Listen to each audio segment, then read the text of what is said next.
আল্লাহ বলেছেন তারা তোমাকে ছেড়ে যায়নি, বরং আমি তাদের তোমার জীবন থেকে সরিয়ে দিয়েছি, কারণ আমি তাদের সেসব কথা শুনতে পেয়েছি যা তুমি শুনতে পাওনি।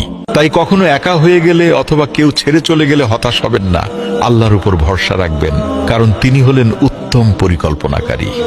আল্লাহ কত মায়া দিয়ে তার নবীকে বলছেন যে তোমার আল্লাহ তোমাকে ছেড়েও দেন নাই, তোমার আল্লাহ তোমাকে ছেড়ে দেন নাই।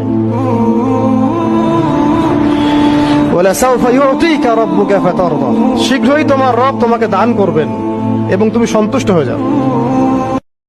রমজান মানে আলাদা মাস, রমজান মানে আখিরাতের মাস, রমজান মাসে প্রস্তুতির মাস, রমজান মানে মেহনতের মাস, রমজান মানে আল্লাহর মাঝে নিজেকে হারিয়ে ফেলার মাস।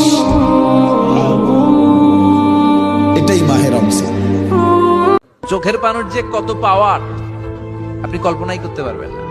অনুশোচনার চোখের পানি চোখ বেয়ে নাকের ডগা পেয়ে জমিনে পড়ার আগেই আল্লাহ এই বান্দারে মাফ করে দেয়।